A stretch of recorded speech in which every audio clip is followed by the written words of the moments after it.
ওটা কি হচ্ছে কি মায়ের ভিতরে কি হচ্ছে কি এই তোমরা একটু বলো নাকি কি হচ্ছে এটা?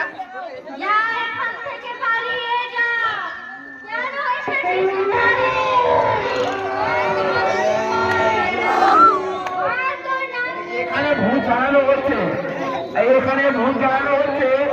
এখানে এই ঘরের ভিতরে দেখো একটা এমন চলছে আর নিম পাতা নিয়ে এর ভিতরে দিয়ে পানি নিচ্ছে ভূত ভরে যায় আর ভূত ভূমি যাবে ওই কালী সাধনার ভিতরে ভূত কি যাবে বলে বলে না এখনকার জামানা একটু কিছু বলে ভূত কি যাবে এখনকার জামানায়?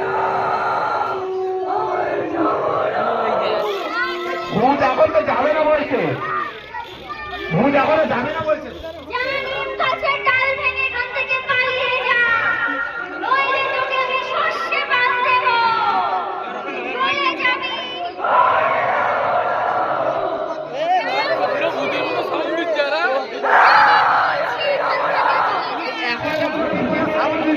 তুমি এত ঝাড়ানোর পরে এখনো ভূতের মতো সাউন্ড দিচ্ছ, এর বিষয়ে কিছু বলো।